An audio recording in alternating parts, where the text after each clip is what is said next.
Ladies and gentlemen, welcome back to the Mental Breakdown Show /podcast /program whatever the hell this is. Welcome back. I have been out of commission on this channel for 9 months.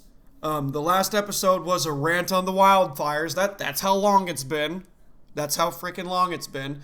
And I would like to address that to the 20 subscribers on this show that I apologize for my absence. You guys have been foaming at the mouth for precious content. I've been doing a lot of shows. I've been working 2 jobs. I've been very busy, and on my downtime, I bed rot. So that's on me. That's on me. And also, you know, the world's falling apart at every which way direction that it goes, but we're not going to talk about that. This is the Mental Breakdown Show. I will talk to you guys about all the crazy stuff that's going on in my life, and plus heavy metal news. We're going to be doing heavy metal news now. Oh, why don't you just call it the Metal Breakdown Show? No. Is it the Mental Breakdown where I slowly unravel and lose my mind while talking to you guys?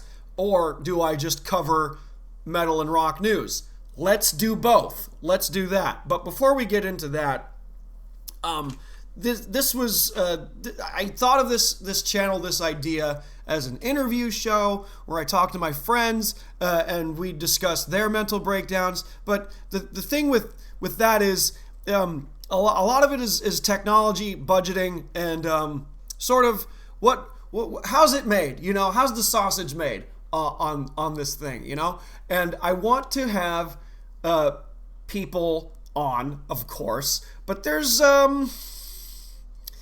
this little lack of knowledge on some production stuff.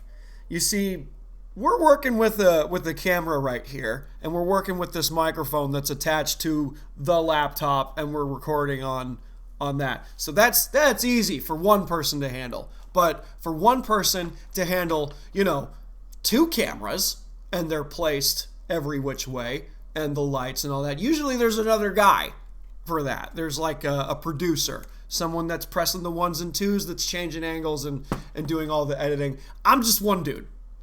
That's how the sausage is made. I'm just one dude, and I'm going to keep it as simple as I can. I love my friends. I love them. But I'm having y'all at my apartment where my roommate will randomly walk in and out of his room in his underwear to make food and stuff. And that's, you know, that's interesting as well. But we don't want any of that. I don't want to make my guests, you know, though they have to park their car somewhere on the street. You know, good luck finding a parking lot around these neighborhoods and all that. And they could sneak in my garage, but you know, it's too much. It's too much. So I'm gonna do as much as I can and make it as easy as possible to acknowledge these changes and be consistent going forward. And the whole content creation thing, let's talk about that for a second. Everybody's doing it. You guys that are watching it are probably doing it too. And AI is fully taking over productions.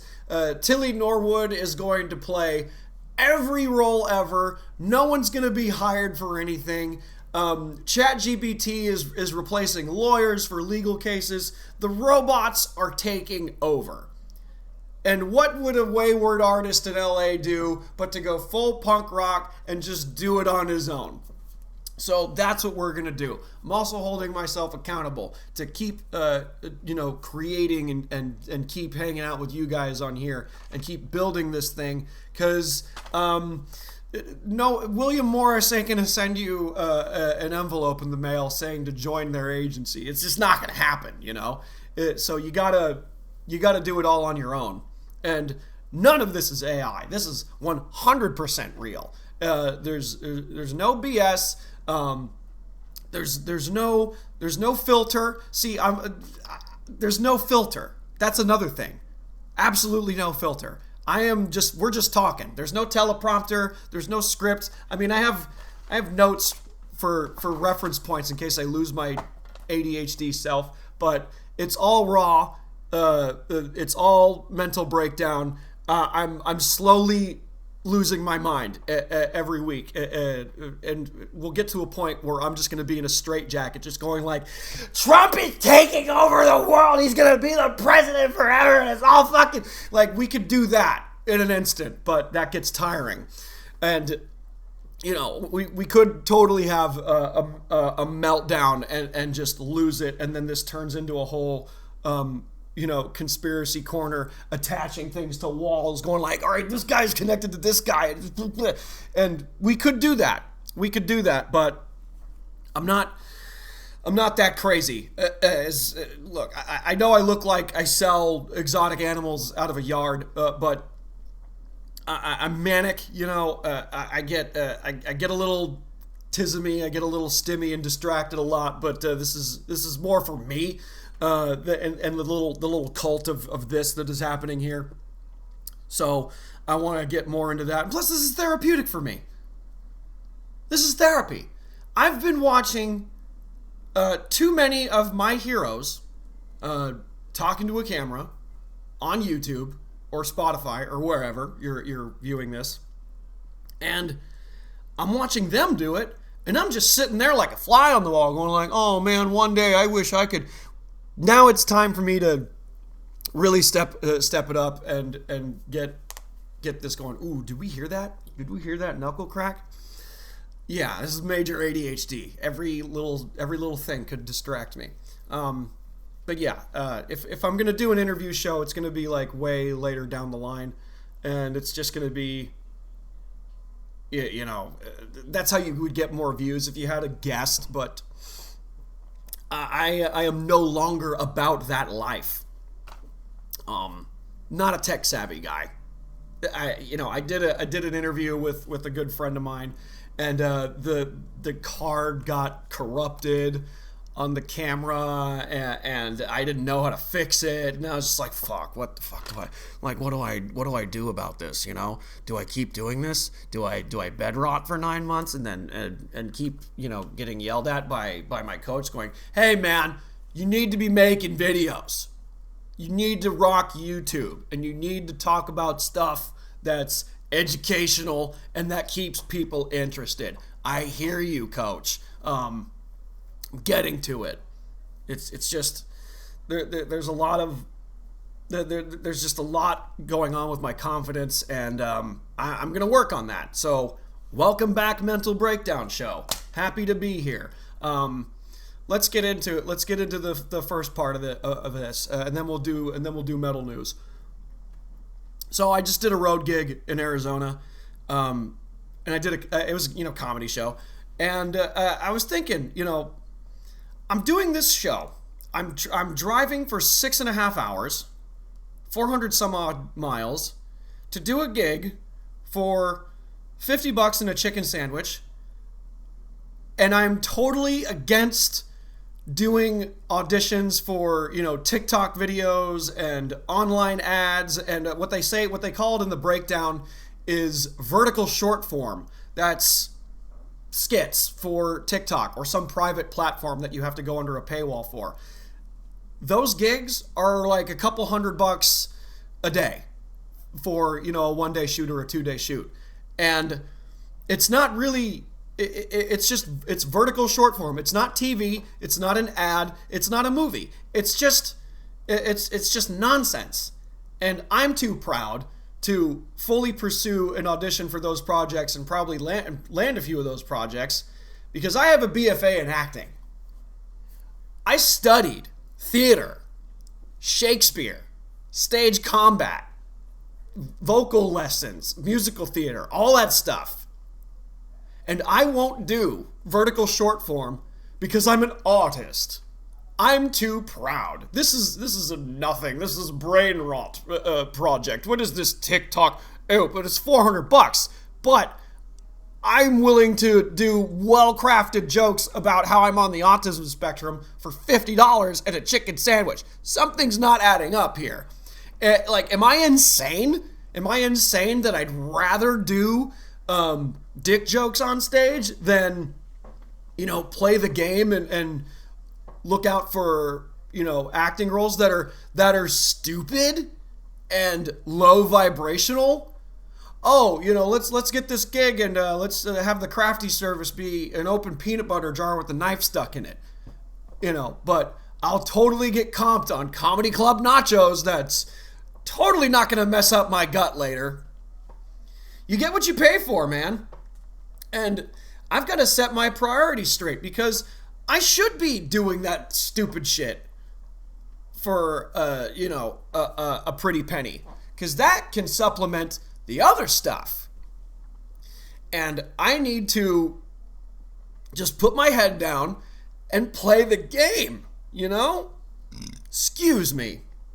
I burped. Oh, that's some ASMR. Yeah, let me just burp through the whole thing. Yeah.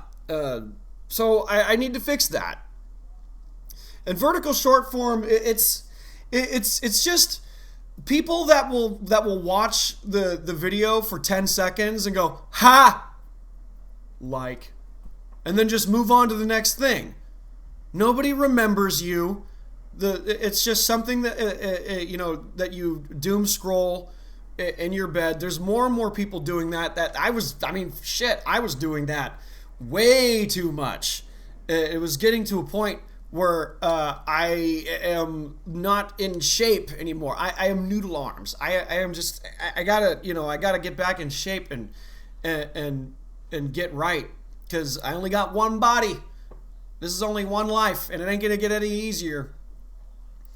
So I gotta fix myself. I gotta have my fucking life together, because I'm 34 years old and I don't have any kids. I don't have a lady in my life or anything like that. I'm just here. I'm just existing in space. But more on this gig in Arizona. It was a lot of fun. I drove, and the car made it.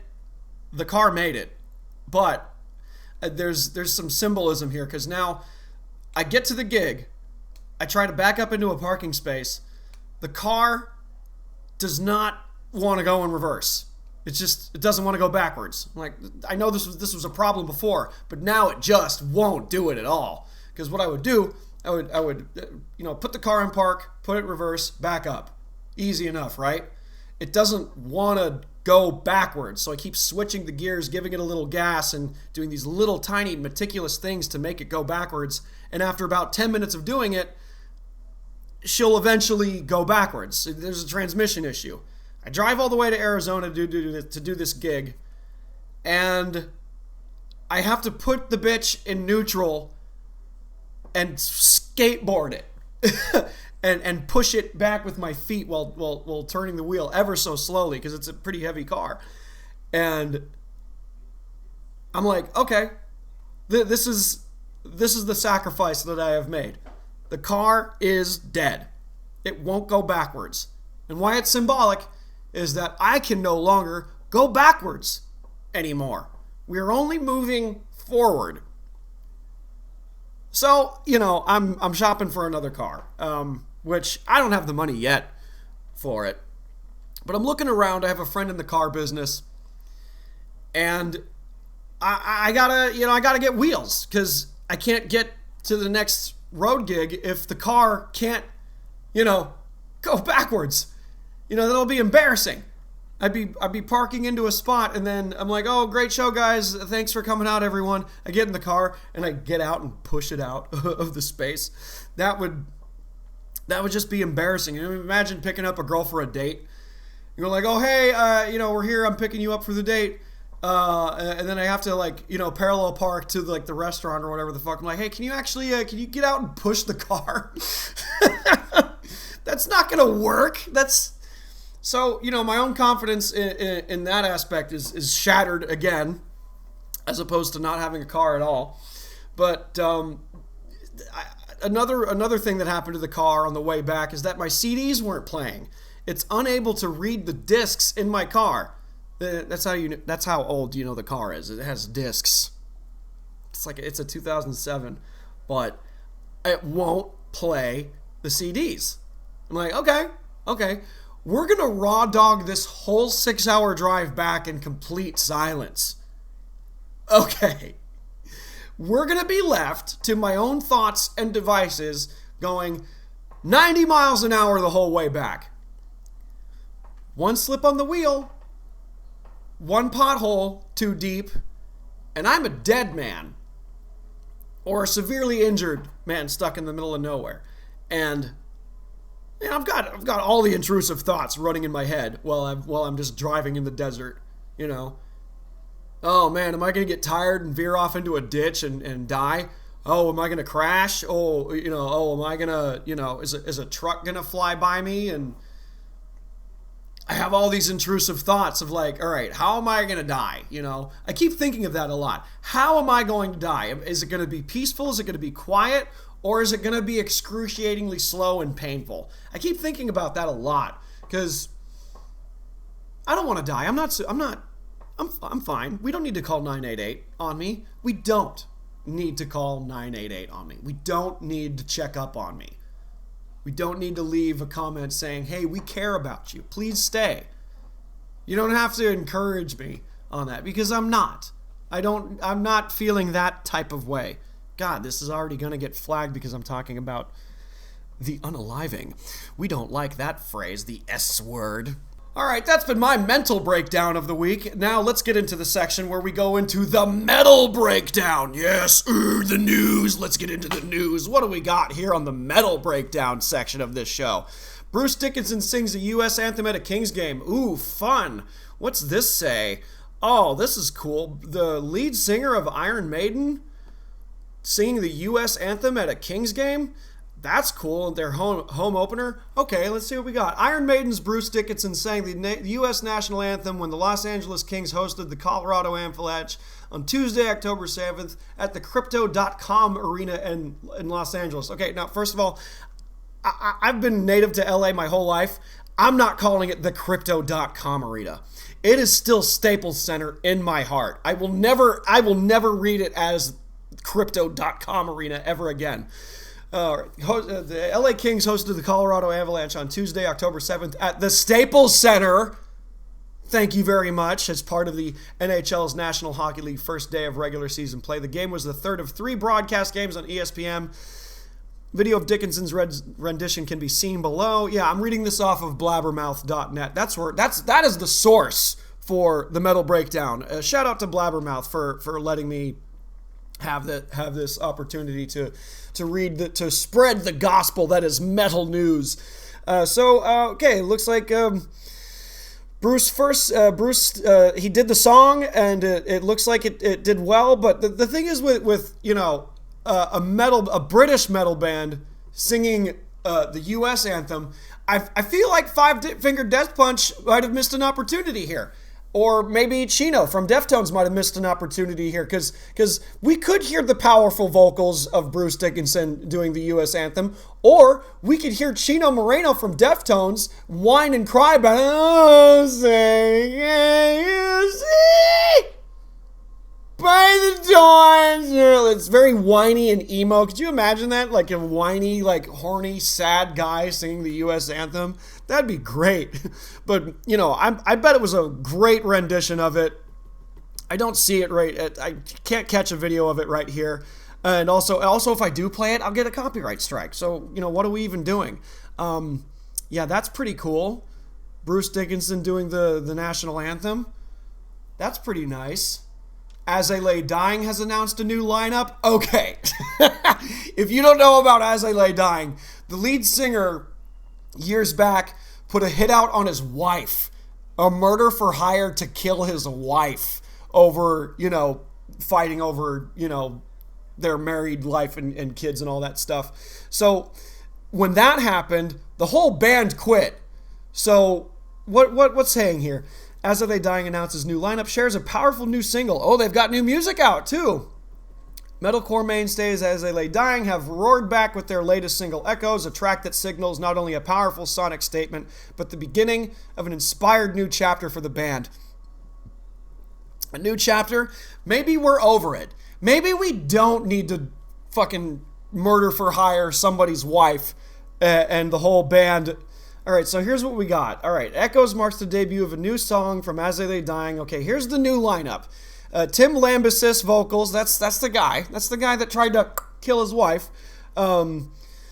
Chris Clancy, bass and clean vocals, Bill Hudson guitar, Don Veda guitar, Tim Young on drums. I don't know who any of these people are, but do I know the name of the band? Yes, I do. So he comments, as the only primary songwriter on every As I Lay Dying album, I'm always going to find a path forward for this catalog of music that I'm so passionate about. You know, like murdering your wife, or attempting to murder your wife. That's pretty metal. I'm incredibly grateful for my new bandmates. In addition to being incredibly talented, they genuinely care about my well-being and the band we are all now a part of. So what that sounds like is, that sounds like, hey, we would like to work with you. Please don't kill us. Stay on your good side. You know, it feels like you're being friends with the weird alone guy at work so that he'll one day spare your life when he shoots up the whole office. That's what that sounds like to me. Yeah, we want to work with you, bud. Just don't kill us. Please don't kill us. Please don't kill us. We would like to play music in front of thousands of people and not have to worry about dying or as you lay doing so. That was a terrible attempt at a pun on the band. I'm sorry.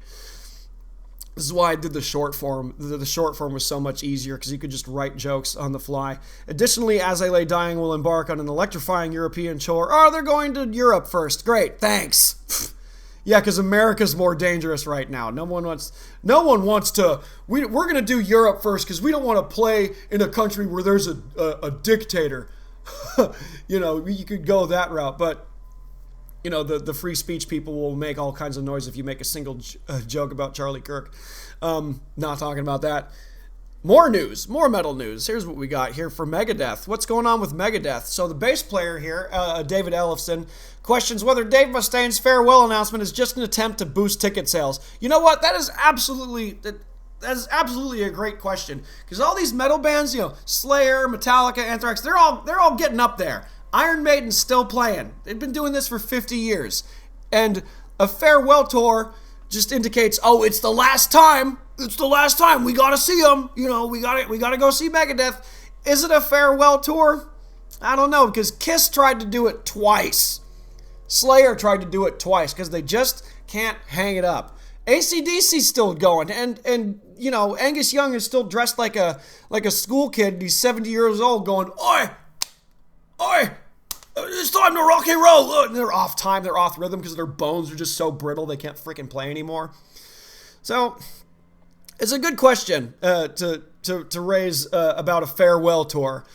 So what is he saying here? In an interview with AlternativeNation.net, former Megadeth bassist, former bassist, yeah, because you know what happened there? Dave got fucking caught jacking off on a Zoom meeting, and they kicked him out. And I guess he was looking at kiddie porn or something. Something, allegedly. I don't know. I'm using a source, but I am not the best source. That's just hearsay. The Dave Mustaine-led outfit will also embark on a farewell tour in 2026. They got one more album coming out. Honestly, I don't think about it that much. I think probably everybody else thinks about it more. What this is just, it's your sunset years. Like, dude, go do one last tour and go spend your golden years with your family, you know? At least when Ozzy did his farewell tour, it was for real, because he died like 2 weeks after. A farewell tour just means, hey, retirement. Is there a 401k for being a rock star? I mean, how much money is enough? You know, these guys make so much money. But at the same time, you know, no one's really buying albums anymore. It's just all on Spotify, and that all goes to a CEO that doesn't know how to play an instrument, you know. But circling back, let's circle back here. If it really is, Ellefson said, if it really is a farewell, and it really is, and it's not just an attempt to boost ticket sales, because we've seen this movie before, that's what I just fucking said. If Dave needs to shut it down and call it quits, then they're still friends. They haven't spoken in 5 years. Yeah, it's exactly what he just said. Just go out, do one more tour, and enjoy the rest of your life. You know, you can't... Metal is a young man's sport. You know, leave room for newer bands to take to pass the torch to. Because we can't just have these same guys forever and ever. Because now... metal is divorced dad rock, you know? Metal is It's not like this rebellious hardcore thing anymore. Now it's cringe. Because you got these dudes that are 60, 70 years old going like, oh, I saw Megadeth at a basement show for $2 in LA. I was there at the beginning. It's like, dude, it's not cool for you to talk about it anymore when you're just so old. Like, this is what's going to happen in the retirement homes. Like, instead of listening to Frank Sinatra and all that, all the old people, that's going to be me in 50 years. We're going to be listening to, a new Metallica album that's not even like good because they're just so old. Like, just hang it up, man. Just let it be a farewell tour. Just be like Joe Biden. Just drop out. It's okay. It's okay to let go. Just give up the power, man. Now, Rush is announcing a 2026 tour. Rush, Neil Peart died. It's not, how are you gonna do a tour when there's only two of you? You can't replace Neil Peart. You can't replace that guy. Rush and Alex Lifeson to be joined by Annika Nails. I don't know who that is. Probably a drummer. Yeah. So, Rush is going to get back at, like, just, why? Why are all these bands getting back into it? How much is enough? Why can't you just be a session musician and write, like, jingles or something? Do commercials or something. You're Geddy Lee. You're Alex Lifeson. Just, why can't you guys just chill? I know it's like a thing. You gotta keep playing. You gotta keep playing the music. It's an addiction. You can do that at your house by yourself. I get it. As an entertainer and someone who always likes to perform, I get it. But it becomes less of a farewell show and more like a, oh, he can barely play. This is sad. Like, the Rolling Stones are still playing. Mick Jagger is going to break a hip. Geddy Lee is going to break something. And then they're going to cancel the tour. And then all those people that bought tickets in advance are going to hate you because you should have fucking retired instead of doing a farewell show. Or another tour. See, and here's one more thing. I covered this before. Ace Frehley of Kiss canceled all of his tour dates due to medical issues. So it's like, yeah, I want to get back on the horse. I want to play in front of all these people. You can't. You physically can't because you're too old. And you gotta just sit down and enjoy your prune juice. Why are these guys, they keep wanting to make money and they just can't do it. Just look, these guys were broke when they first started. These guys know what humble beginnings is like. Just go back. You've served. You've served your country. You have served the music community. It's time to sit down and put it to bed.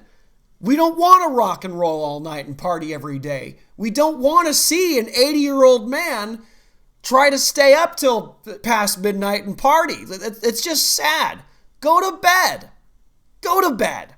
It's okay. It's okay to hang it up. Now, I'm still relatively young. I could start a band if I wanted to, and we can ride that for 20, 25 years, make a couple of good albums, tour the world. You've done it. And Ace Frehley's 74 years old. It's like he has to cancel the dates because he fell down. That's the medical issue. He fell down. And you can't, like, You just got to learn to hang it up. Some people just don't want to give up power. I guess that could go the same for the politicians in the country, but this is music, dude. This is music. Go take your kid and take it out of your own shadow so your kid can do this stuff, What if Nick Simmons wants to start a band, He'll never be as big as his dad, but He'll be stepping into the next generation of music. Like, nobody even wants to see bands anymore. Is there a single metal band out there that's under like, 40 years old? Is there one? You know, itching my junk, I'm all twitching and all that. This has been an interesting show, by the way. I've been having fun. I loved covering this long form. I hope we learned something. The fragility of our musicians, the fragility of life, and the fragility of my own mental sanity. I want to do this more often. I want to make more. But, you know, I can't do this for a freaking hour. I hope this was entertaining. I want to keep this going. Like, comment, subscribe. Tell your friends about it. Tell like-minded human beings if they want more metal breakdowns. I'll put clips on the internet. I'll put it on the Instagram. Go to the YouTube channel, and we'll call it a day. It's just consistency. That's all I got to do. Okay, thanks. Die.